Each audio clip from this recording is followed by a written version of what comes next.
saludo a los amigos y a las amigas televidentes de nuestro espacio Abogados, Justicia y Sociedad.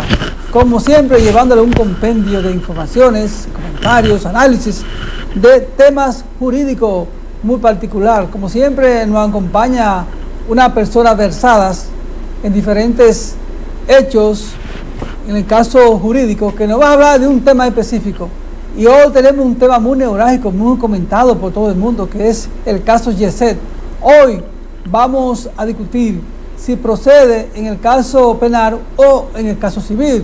Y para tal, tenemos un gran experto entendido en esa materia, que es el licenciado Guillermo García, que es un conocedor de estos asuntos, debido a que es un gran catedrático universitario de diferentes universidades de aquí, de Santiago, del país, y ha estudiado también fuera del país. También tiene maestrías en varias áreas, principalmente en Derecho Constitucional y Derecho Penal. También fue juez o fiscal aquí en esta ciudad de Santiago.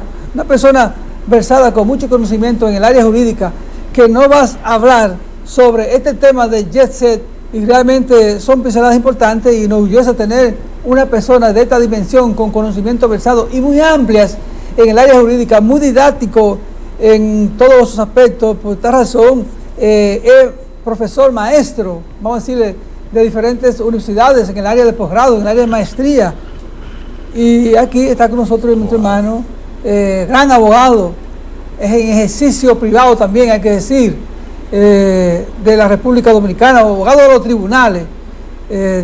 Tiene una gran cantidad de personas que lo asisten por su versatilidad y su gran conocimiento en el área del derecho, en todos los aspectos, aunque se especializa en derecho constitucional y en derecho penal.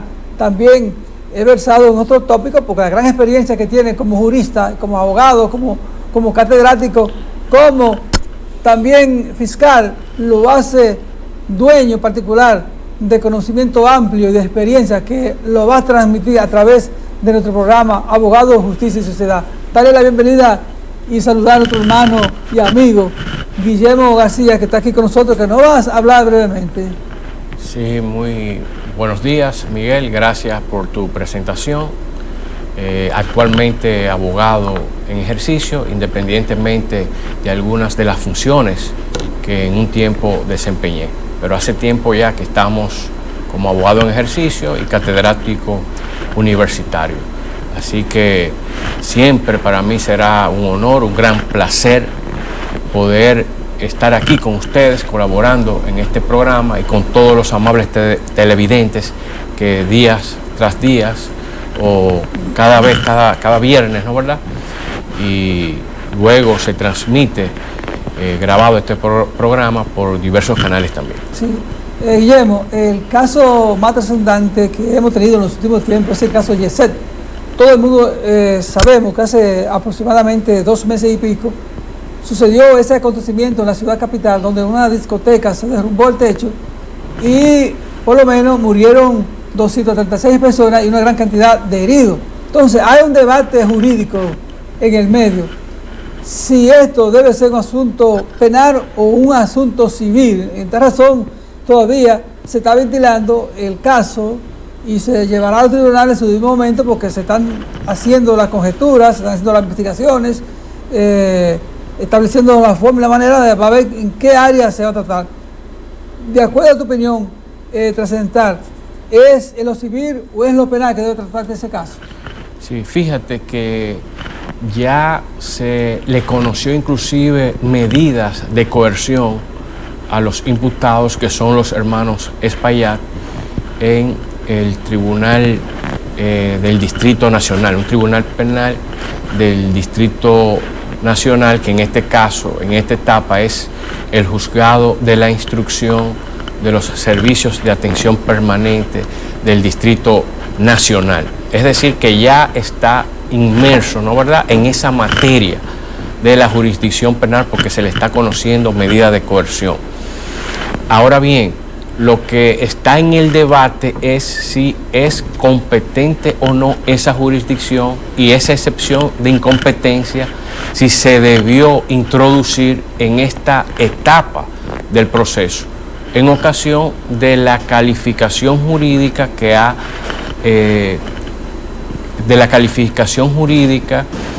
que ha presentado el Ministerio Público con relación a este caso.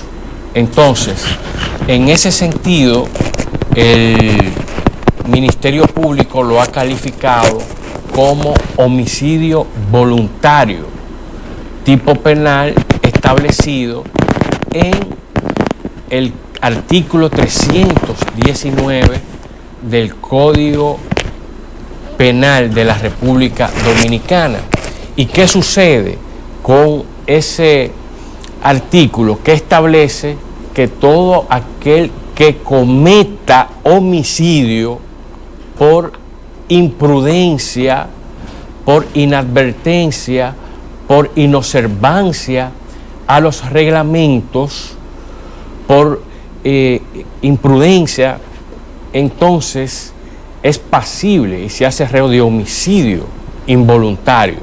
Entonces, en ese sentido, el Código Penal establece una conducta, un comportamiento relacionado al tema de la inadvertencia, la imprudencia, la inobservancia, que pudiese ser en este caso la inobservancia de los reglamentos, y por ese hecho entonces, si resulta por ese comportamiento, esa conducta, esa acción, entonces si resulta una muerte, se hace pasible de ser calificado como homicidio involuntario. Pero en este caso el quid del asunto es que no ha habido una conducta o una acción concretizada que hayan cometido los hermanos Espaillat, sino que ha habido, si se quiere, y es así como se ha vislumbrado y como se ha presentado a la opinión pública, y la realidad del hecho también es que no ha habido una acción, sino que posiblemente lo que ha habido es una omisión. Entonces, en este caso, el Código Penal no contempla la omisión, sino la comisión o la acción por la que fue realizada esa conducta o comportamiento. Entonces, ahí es que reside el quid del asunto. Habrá entonces que interpretar si el delito de comisión por omisión entraría como una omisión en el homicidio voluntario. Entonces, en el Código Procesal Penal se establece como un principio fundamental el principio de la interpretación, que la interpretación podría ser extensiva siempre y cuando favorezca los derechos de los imputados. En este caso, la restricción con respecto a esa interpretación debería entonces, en virtud del principio de legalidad, de la máxima que viene con la escuela clásica, establecida por César Beccaria desde 1764, nullum delictum, nulla la pena sine lege previa, es decir, no hay delito, no hay pena sin una ley previa. Y por ese motivo entonces es que al no estar descrito en el artículo 319 como el homicidio involuntario a causa de una omisión, entonces se podría decretar en cualquier momento la incompetencia, a no ser que haya una interpretación. Pero vuelvo a reiterar, ¿cómo podría interpretarse para desfavorecer entonces a los imputados? Porque en este caso la interpretación es como una garantía y sería entonces para favorecer los derechos del imputado. Y ahí es que está más o menos el quid del asunto. Entonces, el delito de comisión por omisión establece que la causa de aquella persona que tiene el deber de haber actuado, de haber tenido un comportamiento tendiente a evitar que no ocurriera el hecho y no lo hizo, entonces esa omisión de no haber actuado se califica como una comisión. Por eso el delito de comisión por omisión. Entonces, al ello no haber actuado de esa manera, evitando que ocurriera el hecho, entonces queda tipificado el delito de comisión por omisión, pero que no queda descrito Exactamente. No está descrito Ese es el asunto. en el artículo 319 del Código Procesal, del Código Penal Dominicano. Y ahí es que está la situación de si ciertamente podría entonces ventilarse la incompetencia del tribunal para que sea entonces En ese caso, la Guillermo, jurisdicción. en ese caso, el juez puede actuar de oficio para determinar su inhibición o salida del caso. No, el juez puede, bueno, claro, en materia penal, el juez revisa, y en cualquier materia, lo primero que hace es revisar su competencia.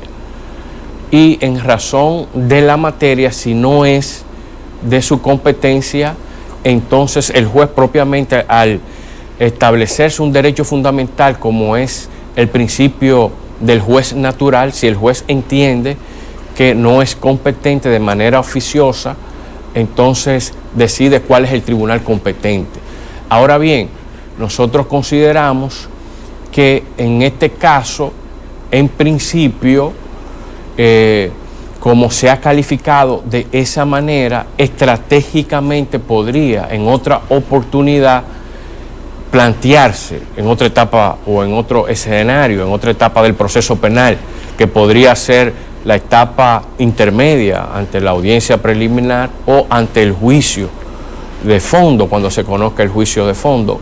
Y si acaso se acumula este incidente, estratégicamente podría estar enarbolando la defensa, una defensa al fondo con respecto a la calificación jurídica. Es decir, que esta situación no es que por el hecho de que estratégicamente no se haya tocado en ese momento, entonces la defensa no pueda estratégicamente poder ejercer en cuanto al tipo penal cuando llegue el momento una defensa en cuanto al fondo. Es decir, que demuestre que ese tipo penal no está circunscrito, no está descrito en la norma penal y podría entonces los imputados inclusive hasta ser descargados por ese hecho. Entonces, en ese mismo hecho, ¿quién determina en el caso la competencia del juez? ¿Algún tribunal o en la justicia? ¿Quién entonces determina la competencia y el tipo de competencia del juez que debería juzgar la acción? No, lo determina la ley. La ley es que determina. Y la calificación jurídica que en principio otorga el Ministerio Público a través de la presentación, en este caso de la medida de coerción, y luego el acto conclusivo. Es decir, que en principio el Ministerio Público, en este caso es muy difícil, porque demasiado entendemos nosotros que ha hecho el Ministerio Público imputándole el homicidio involuntario, por lo que nosotros hemos dicho. No es que el caso no haya una responsabilidad civil, no, ahí hay los elementos más que suficientes para retener responsabilidad civil, pero también en ese caso tendríamos que evaluar cuál sería la calificación también en materia civil, porque no se trata muchas veces de un hecho eminentemente personal, cuando también tenemos que hablar, cuando hablamos de la competencia y de la responsabilidad penal y de la responsabilidad civil, asumiendo que la empresa también, que ese negocio también tenía como propietario una persona jurídica. Es decir, que la calificación jurídica con respecto a la calificación en materia civil también no necesariamente tiene que ser por el daño ocasionado por la persona, sino por el daño ocasionado por las cosas que están bajo su cuidado o bajo su guarda. En este caso, una edificación, es decir, es una cosa inanimada, y por eso que el Código Civil establece en el artículo 1383, 1384, la responsabilidad civil por el hecho de la cosa inanimada cuando ésta causa o ha provocado un daño. Y es de manera muy objetiva en este caso la responsabilidad.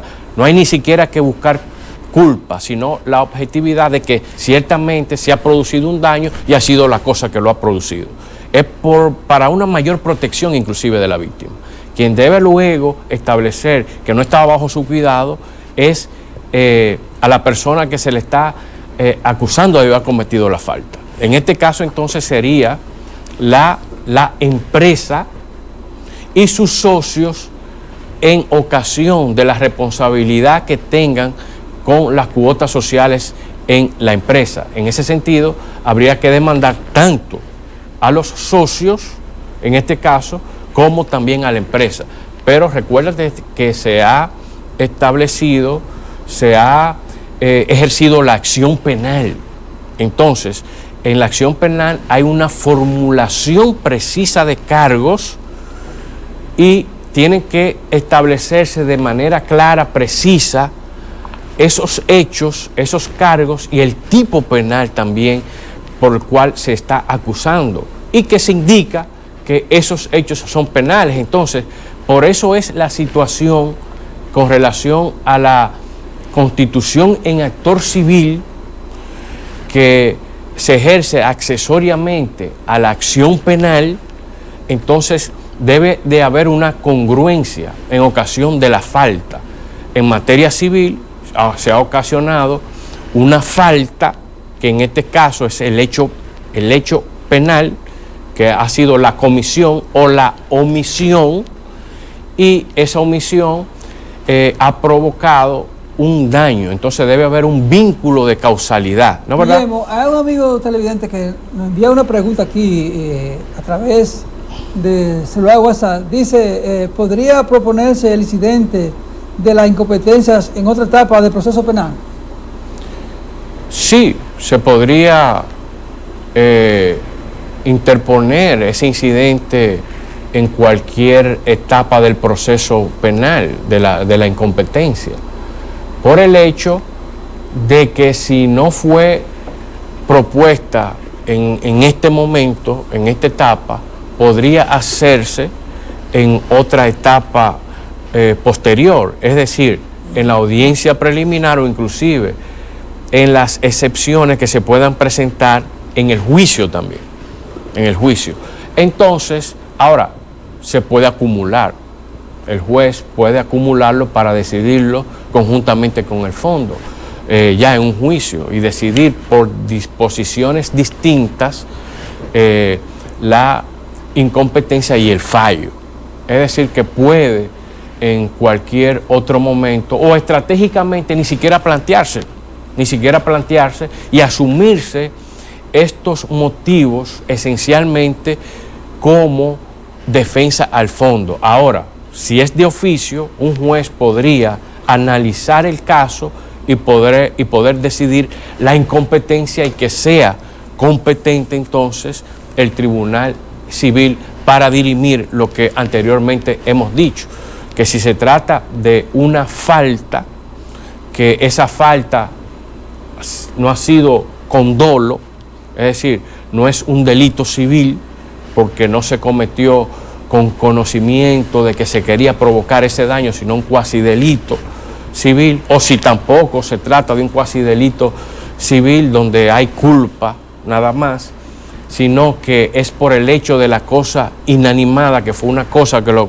provocó, en este caso por el techo desplomarse, por el techo colapsar, y al colapsar entonces herir y lamentablemente dar muerte a muchísimas otras personas. Entonces en este caso hay un daño y ese daño tiene que ser necesariamente resarcido, y esa es la situación con relación a la jurisdicción civil, porque absolutamente quedan establecidos los elementos para retener la falta civil. Ahora, está en el análisis que hay que hacer siempre a los caracteres del delito, en el delito de comisión por omisión, si existió la acción. Hay una acción. Si existió la acción, entonces esa acción es típica, antijurídica, culpable y punible. Es decir, los caracteres del delito se tienen que dar. La tipicidad establece que esa acción que se ha cometido tiene que estar descrita en el texto penal, en la norma, en el Código Penal. Y la antijuridicidad, que esa conducta que está tipificada en la ley penal, entonces es contraria al derecho. Entonces, luego viene la culpabilidad. Esa persona fue consciente y también esa conducta, ese comportamiento es atribuible y es está en capacidad para discernir que lo que hizo fue consciente. Entonces viene luego la punibilidad, que es el texto cuando establece la sanción o la pena que debe ser llevado a cabo. Entonces, por eso es que nosotros analizamos en los caracteres del delito que a lo mejor en una interpretación extensiva tendría entonces que sumergirse el delito de comisión por omisión en el homicidio involuntario y establecer como la negligencia o la inadvertencia o la inobservancia de los reglamentos. Entonces, en este caso, poder definir esa conducta omisiva y ese comportamiento omisivo que no se produjeron ni siquiera la noche o la madrugada en que sucedió el hecho, sino que esa conducta omisiva venía padeciendo ciertos comportamientos que se dieron durante un tiempo. Entonces, esto rompe con el esquema establecido en el Código Penal con respecto al homicidio voluntario, porque se trata de una acción. Por eso es que nosotros decimos que tendría que ser entonces una interpretación extensiva, pero tiene la restricción del Código Penal y de la propia Constitución, al establecer que las normas en materia penal solamente son interpretadas para garantizar los derechos de los imputados. Entonces, recuérdate que la máxima que anteriormente dijimos, que viene con César Beccaria de la Escuela Clásica y que aporta mucho al mismo principio de legalidad, entonces, en ese sentido, es que prácticamente esa interpretación queda totalmente inusual en los casos, que es muy difícil que se pueda interpretar ese delito de comisión por omisión al delito de homicidio involuntario. Y hay muchísimos ejemplos que nosotros podemos poner en ese sentido del delito de homicidio involuntario. Licenciado, vámonos a la pausa para luego regresar con este tema importante y trascendente sobre el caso Yese, si se aplican en el área tanto civil como penal. Y muchos amigos televidentes me han hecho muchísimas preguntas, nos lo han mandado a través de WhatsApp y queremos contestar esa pregunta luego de la próxima pausa. Adelante, señor director.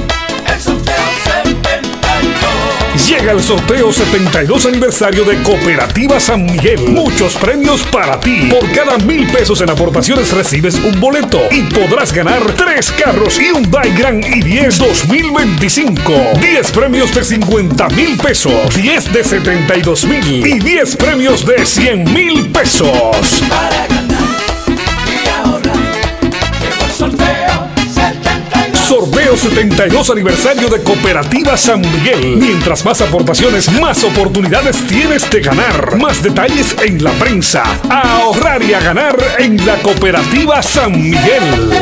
72 años, cooperando por tu futuro.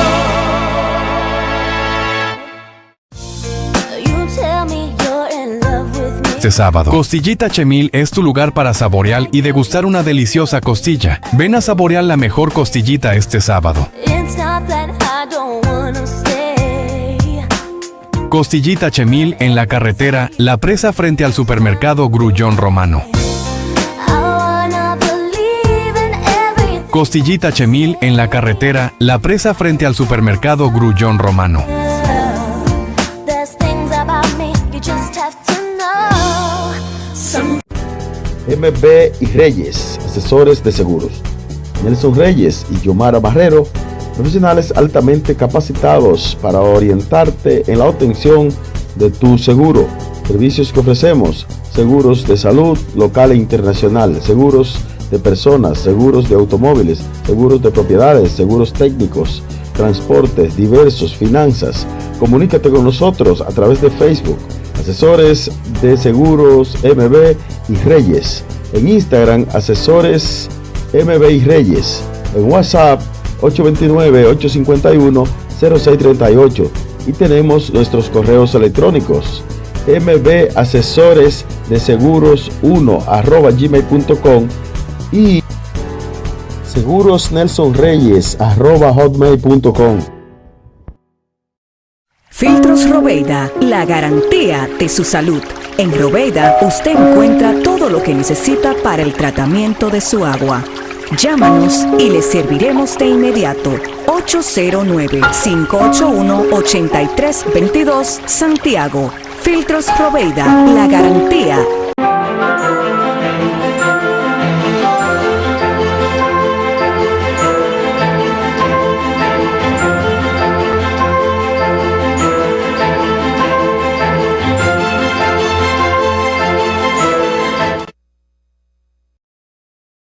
Estamos de regreso aquí en nuestro programa Abogados, Justicia y Sociedad, como siempre llevándole temas detallados, específicos en el área jurídica.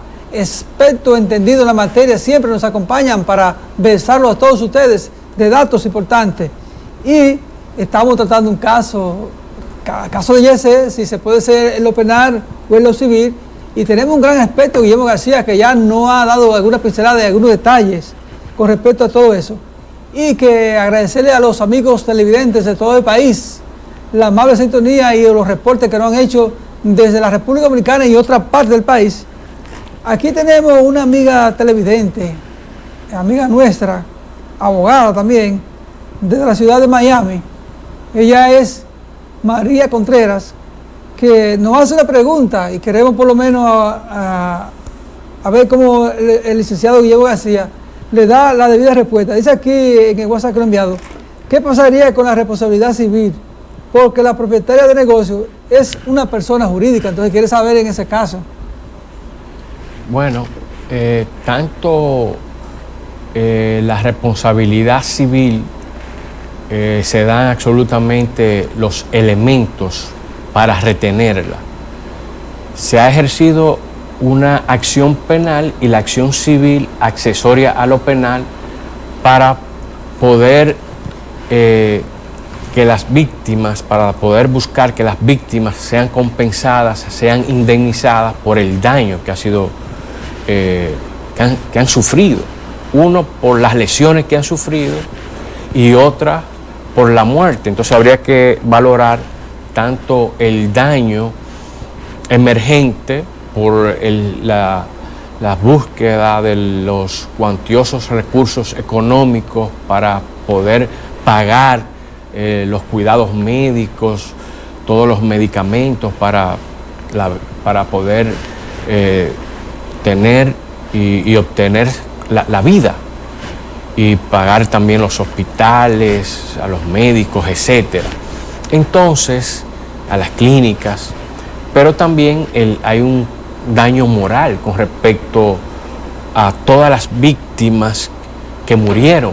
Es decir, hay padres que nada más tenían un solo hijo, hay padres que tenían hasta 2 hijos y muchas personas también, seres queridos, esposos, esposas, etcétera. Y esos niños entonces que también se quedaron huérfanos. Entonces, en ese sentido, no queda ningún tipo de dudas que la responsabilidad civil tenga que concretizarse, claro está, con respecto a los elementos que puedan llevar, como anteriormente hemos dicho, podrían evaluarse todos esos gastos que han hecho en las clínicas, también tendrían que evaluarse bajo las actas de nacimiento, las actas de defunción. Entonces todos esos elementos son evaluados y bastaría ya para retenerle responsabilidad civil a la empresa, pero la empresa tiene que haber sido puesta en causa, ¿no, verdad? Pero como se ha ejercido una acción penal y la empresa quizá esté como un tercero civilmente demandado porque los imputados son personas físicas, entonces en ese sentido en materia civil se ha ejercido accesoriamente a lo penal. Ahora, si fuera exclusivamente en materia civil, que no viene a ser el caso, porque entonces tendría que esperar a que lo penal pase para que entonces, por el hecho de la máxima, lo penal mantiene en estado lo civil, entonces ya lo civil se ha ejercido accesoriamente a lo penal.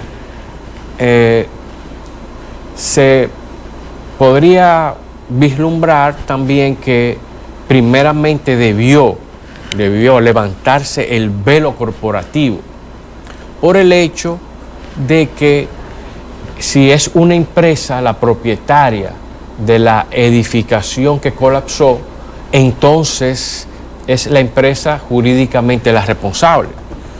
Ahora bien, pero el velo corporativo se levanta, como nosotros vemos en estos casos que muchas veces las empresas son pantallas, que existe muchas veces abusos entre los socios para defraudar a la misma empresa o para defraudar a terceros, que hay crímenes vinculados al crimen organizado, al lavado de activos, etcétera, pero este no es el caso para que procediese el levantamiento corporativo. Sin embargo, no hay un levantamiento del velo corporativo y sin embargo son acusados directamente los socios.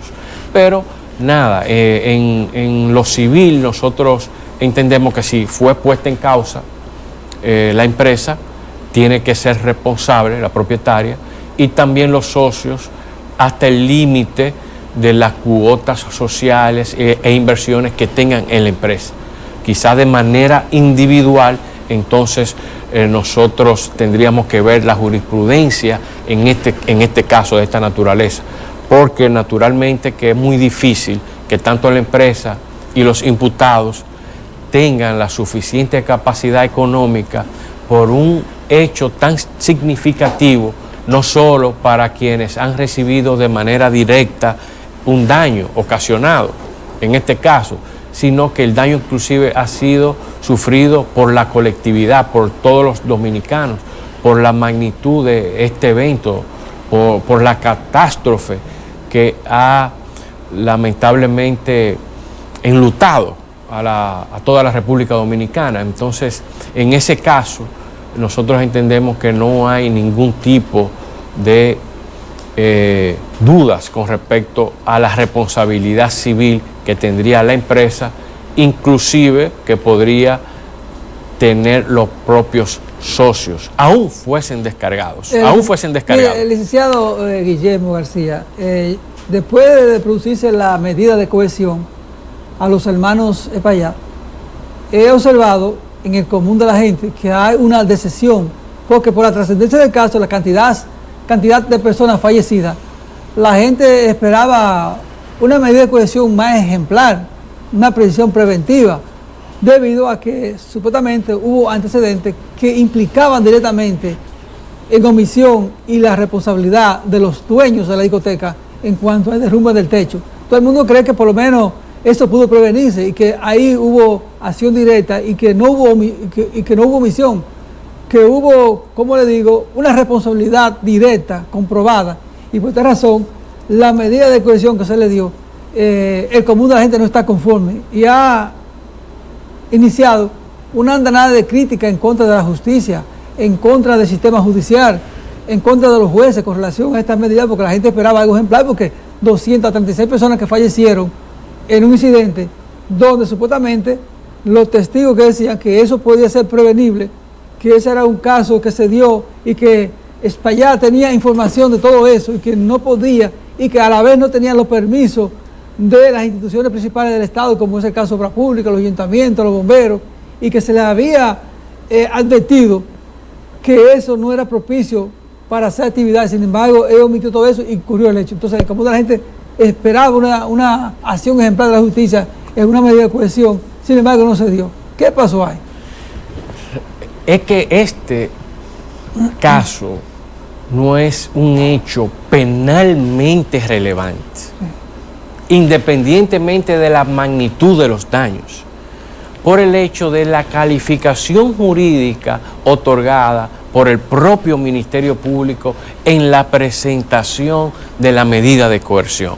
Es decir, que se trata de un hecho eminentemente correccional, donde la pena es de 3 meses a 2 años. Inclusive nosotros estábamos anteriormente abordando si el tribunal es competente o no, porque se trata de un delito de comisión por omisión que no está descrito, como anteriormente dijimos, en el artículo 319 y siguiente, cuando hay lesionado, que es el 320 del Código Penal. Y analizamos los caracteres del delito, que la tipicidad no se circunscribe, no está descrita en este caso por la omisión. Ahora bien, se ha dicho que se ha cometido una injusticia con respecto a la medida de coerción impuesta. Nosotros entendemos que las medidas de coerción no tienen un fin en sí mismas, sino que están para garantizar los resultados del proceso.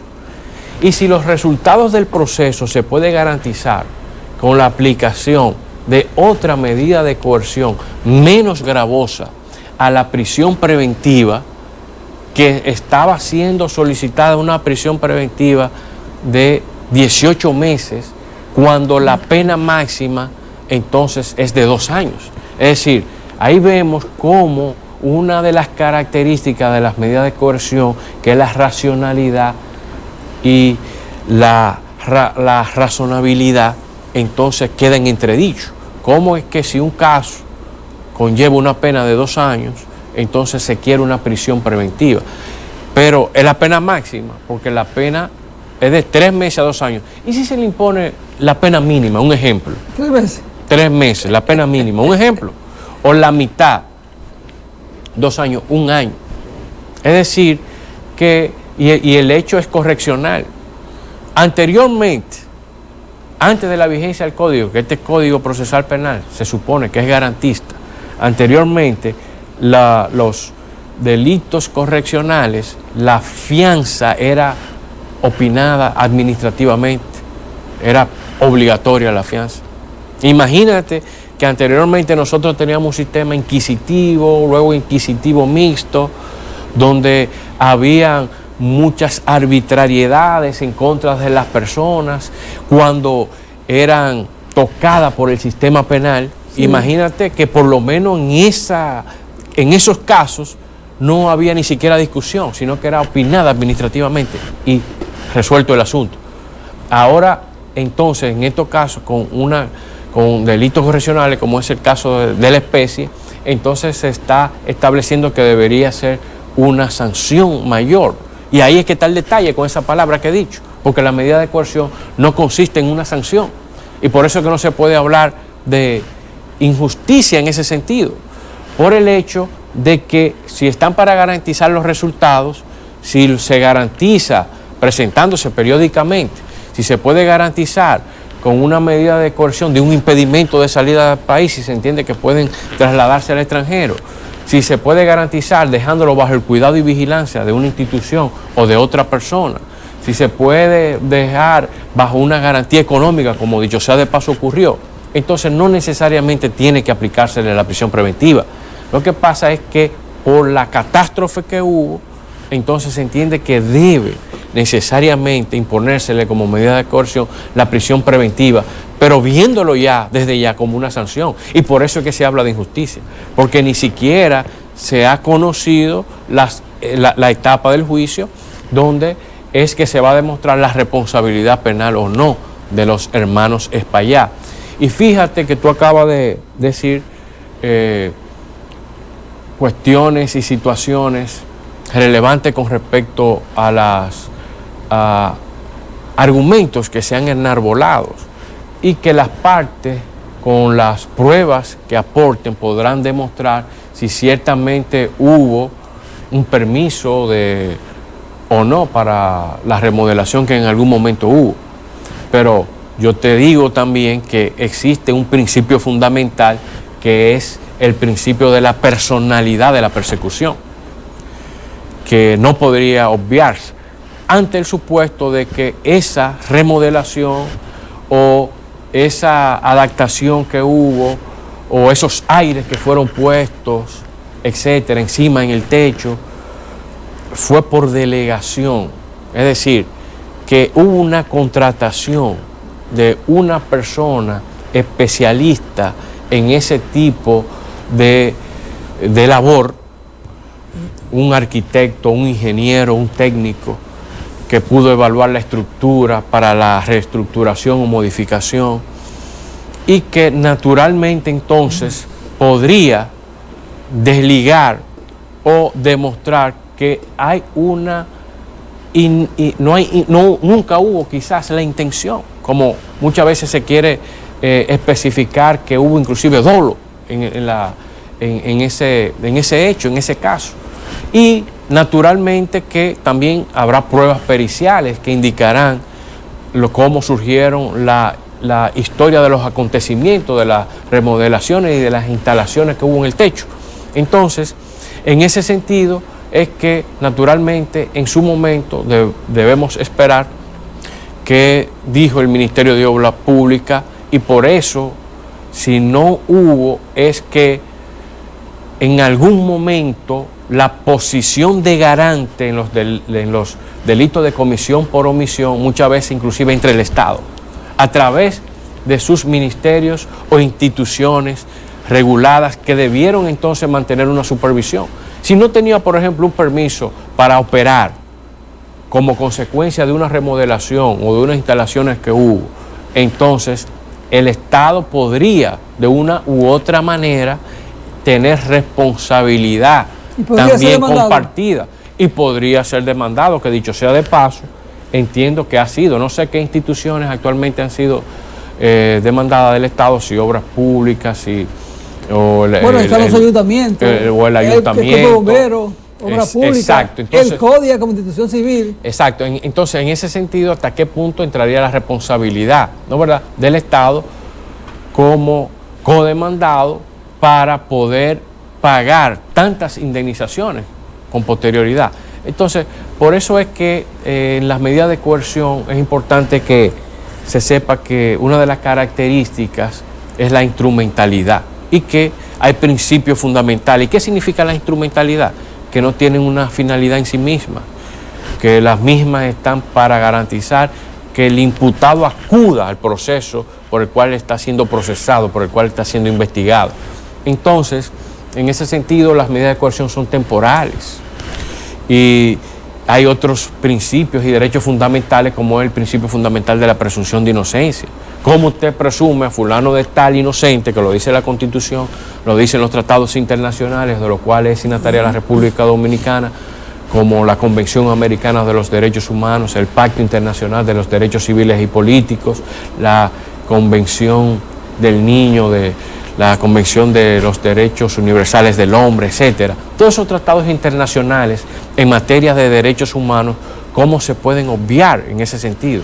Y lo que ha dicho la propia Corte Interamericana de los Derechos Humanos con relación al uso abusivo de la prisión preventiva y un caso penalmente que no es relevante también, como anteriormente dijimos, por la propia calificación jurídica que se le ha dado y también por tratarse de un caso donde se ha presentado suficientes arraigos, porque en eso es que se evalúa la prisión preventiva, como medida de coerción, como lo último, la última ratio, como ya la medida extrema, porque hay muchísimas otras medidas que anteriormente nosotros hicimos referencia.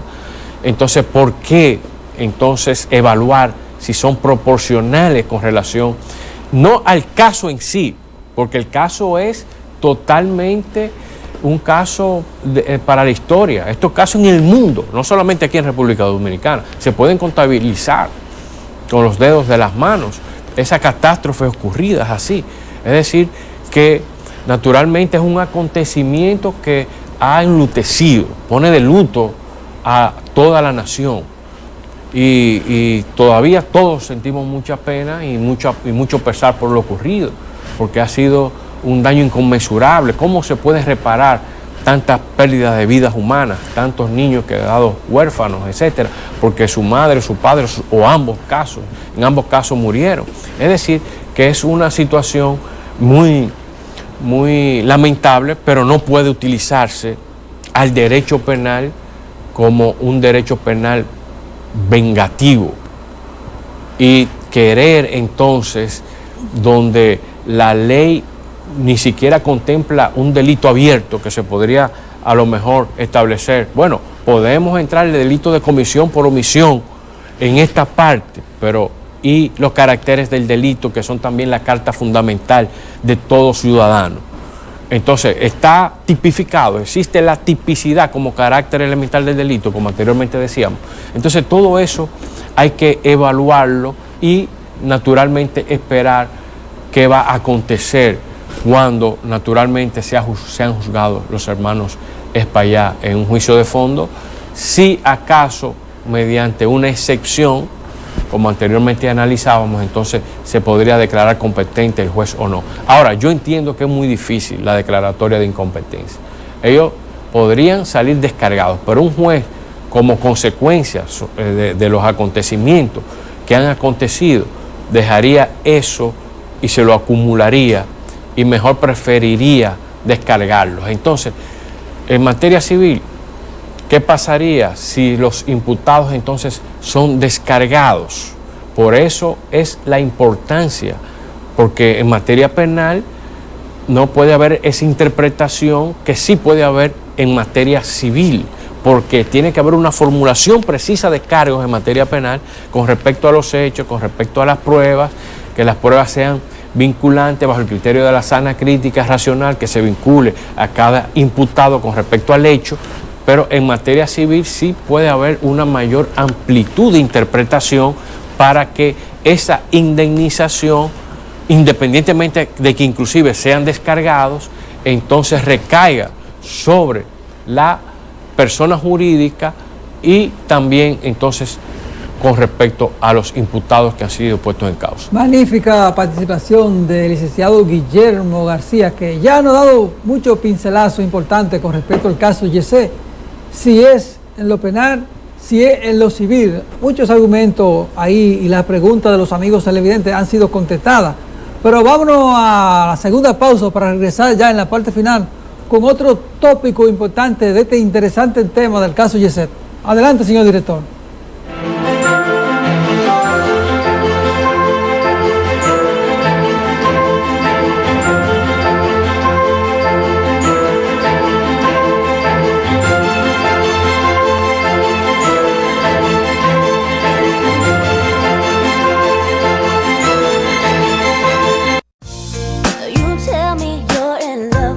Este sábado, Costillita Chemil es tu lugar para saborear y degustar una deliciosa costilla. Ven a saborear la mejor costillita este sábado. Costillita Chemil en la carretera La Presa frente al supermercado Grullón Romano. Costillita Chemil en la carretera La Presa frente al supermercado Grullón Romano.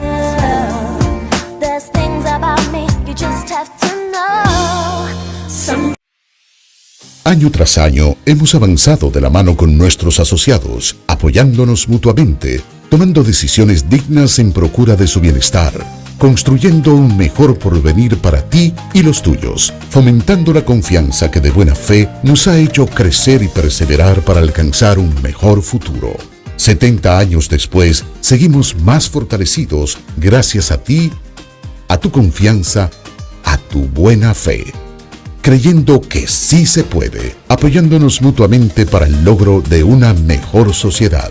Hoy mantenemos nuestro compromiso de seguir trabajando junto a ti, construyendo bienestar y soluciones solidarias para satisfacer tus necesidades y mejorar tu calidad de vida. Cooperativa La Altagracia. El cooperativismo es solución. MB y Reyes, asesores de seguros. Nelson Reyes y Yomara Barrero, profesionales altamente capacitados para orientarte en la obtención de tu seguro.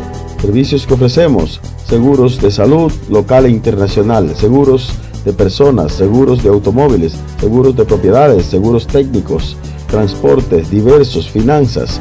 Comunícate con nosotros a través de Facebook, Asesores de Seguros MB y Reyes. En Instagram, Asesores MB y Reyes. En WhatsApp, 829-851-0638. Y tenemos nuestros correos electrónicos: mbasesoresdeseguros1@gmail.com y segurosnelsonreyes@hotmail.com. Filtros Robeida, la garantía de su salud. En Robeida usted encuentra todo lo que necesita para el tratamiento de su agua. Llámanos y le serviremos de inmediato. 809-581-8322 Santiago. Filtros Robeida, la garantía.